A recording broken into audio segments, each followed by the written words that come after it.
All praises to Yahweh Ba'ashem Yahweh Shai, Ba'ashem Wadash. Double honors to the apostles and elders of Great Millstone. Shalom, salutations to the hopeful elect that's fighting a good fight of faith and truth. In sincerity and wholeheartedly, shalom to the Akwath, which is the women believers. Shalom to you. All praises, honor, and glory to Yahweh Ba'ashem Yahweh Shai. Now, logically, he's on to something. But prophecy is something that he lacks, he don't know, which most people don't know. Now, when you listen to him, logically, this should happen. But we're going to get a scripture to actually back up his claim. Because the scripture goes into what he's going into. So there's two dynamics. For a period of time, things might, matter of fact, I don't want to spoil the video. Let's just get straight into it. EBT is tearing our country apart. For all the people that don't understand how EBT is tearing our country apart, let me explain economics for you. This is not accounting. I'm an accountant, bachelor's degree, but this is economics. Supply and demand. When you have an oversupply of something, you have a surplus. When you have an undersupply, you have a shortage. Now, everybody knows when you have a shortage and demand is high, you could charge a premium price because you don't have a lot. Let's say you have 100 people wanting an apple, high demand, but you only have 10 apples. Guess what? You can charge whatever you want to charge for those apples because you got 100 people wanting 10 apples. Reverse that, supply and demand. Let's say you have 10 people, but you have 100 apples. You got to drop your price now. So if you only got 10 people shopping, but you got 100 apples to sell, you've got to drop your price so people want to buy your apples and not the other 90. This is how supply and demand works. People don't understand the economics behind this. What EBT does is it oversaturates the market. Too many buyers. When you have too many buyers and you have a shortage of food, guess what? You can charge a high price because you... So, you basically getting the gist of what he's saying. He's trying to make a negative into a positive as what's going on in the world today.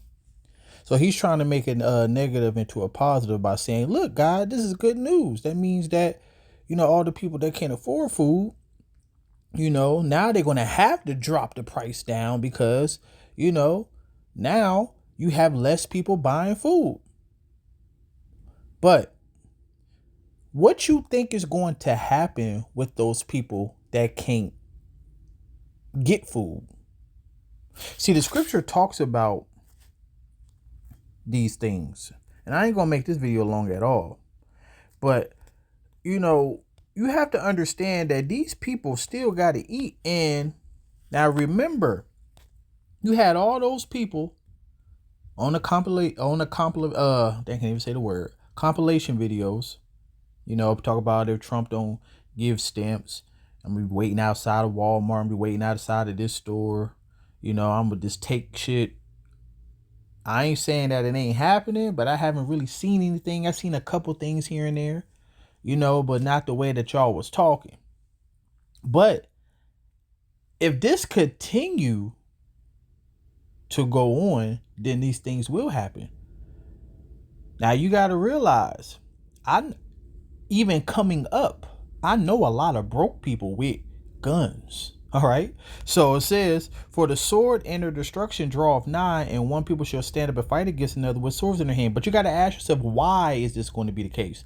Look at the world right now. And if it continue to go down this path, which it will, because it's prophecy, by default, people are going to take a stand against the government, for there should be a sedition among men. All right. That's a uprising against the government. Okay. Another word for a revolution, because it's going to come to a head where the people is going to be like, we got to take matters into our own hands. That's the scripture about to say, and invading one another. Now, in invading one another, that's talking about everybody, not just the government. Okay. Because the Lord is the one who said he going to set the Egyptians versus the Egyptians, which is code for Americans versus Americans, because at this time, you're still going to have, the middle class is on its last leg, but it's still doing way better than the lower class. So you're going to see middle class people, going to the same grocery stores that you used to go to with your EBT card. And guess what? Now, the middle class, the ones who can afford a little something, something, barely, now you going to be there. Talk about the ones who don't have the funds. You're going to be there trying to take stuff. And that's going to cause fighting. That's going to cause shooting. That's going to cause killing. That's going to cause chaos. So they should not regard their kings nor princes, the government, president, governor, mayor, police, in the course of their actions stand in their power. So while he is speaking logically, now remember what the scripture says. So we just read. So I'm gonna jump straight to the point, and I might get, a couple verses above it. Now, remember what he's saying, right? Things should be cheap. The scripture said that would be the case. Behold, victuals should be so good, cheap upon the earth, that they shall think themselves to be in a good case. This man is thinking himself to be in a good case, but not understanding that the people that are struggling, as a quote that I heard, when people have nothing to lose, they lose it. All right. And I'm probably saying it wrong. All right. I think it's when you have nothing to lose, you lose it, or people lose it, something like that. And that's a fact, because when your back is against the wall, you have no choice but to fight. All right. And the scripture said that would be the case. We just got done reading about it. So it says, behold, victuals should be so good, cheap upon the earth, that they shall think themselves to be in a good case. But even then shall evils grow, upon the earth, sore famine and great confusion. Because the shortage of food is not going to all of a sudden, go away.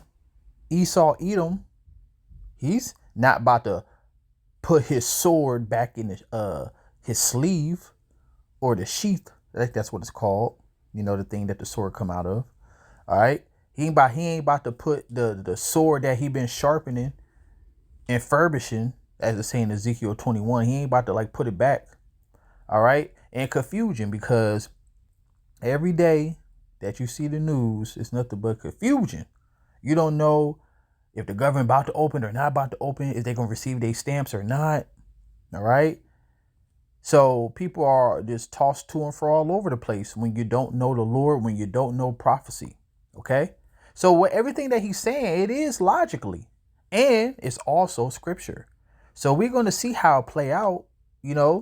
Maybe things will be cheap for a little bit. Well, the scripture says so, but I'm just talking about very soon. Okay. Because see, like I said, so now when you go get the rest of the verses, so we're just going to do 17 through 20, because we already know what 21 says. Because remember, the people fighting with swords in their hand, that's the chapter over. Woe is me who delivered me in those days, the beginning of sorrows, great mournings, the beginning of famine and great death, the beginning of wars. So all of these things going to be happening with great confusion happening at the same time. See, that's what you get the word perplexity. It's a couple of times in the scriptures. All right. That means to be confused, to be hopeless, not knowing which way to turn, being without resources. So that's what's coming to the earth. So it's going to cause all the things that we're reading. And the power shall stand in fear, in the beginning of evils. What shall we do when these evils shall come? Behold, famine, plague, tribulation, anguish are sent for scourges of amendment. So the Lord is the one that's sending it. And then when you go back a chapter, where we just came from, in the 2nd Ezra 15:5 and 6, it said, because wickedness have exceedingly polluted the whole earth, therefore their hurtful works are fulfilled. So the Lord's going to bring sword, famine, death, and destruction. Okay?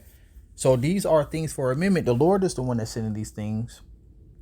But for all these things, they should not turn from their wickedness, nor be always mindful of the scourge. So I'm going to leave you on this. And just to show you that it's two aspects to this, because it's going to be cheap, and then it's going to skyrocket, because prophecy says so, and that matters too. So, and when he had opened the third seal, I heard the third beast say, come and see, and behold, a black horse, and he that sat on him had a pair of balances. When you go into this word balances, is zygos in the Greek, and it goes into captivity, burden, and you see what this devil is trying to do. He's trying to put a microchip in you. He's also trying to, condition you to be a certain way, to accept benefits. So yeah, it's nothing but captivity. All right. This time he's going to do it with technology. He ain't gonna need no chain and shackles around your hands and feet and yoke of iron around your neck. All right. You're going to be tied to a network. And within that network is rules and regulations that you got to follow, which bring you more into bondage. But here's the point 6. And I heard a voice in the midst of the 4 beasts say, a measure for a wheat for a penny, and 3 measures of barley for a penny. So that's what you call rationing. And see that I hurt not the oil and the wine, which is the truth, which is the men of the Lord. Okay. And also the scriptures talks about my servant shall eat, my servant shall drink. So that's what the oil and the wine is. But just to leave you with this, and while I'm getting this, and we play the rest of the video. Have 100 people, all with EBT, and you only have 10 things to sell. Now, when you take EBT out of the system and you only have 10 buyers, the supply of food goes up. Guess what happens? You now have a surplus of food, a shortage of buyers.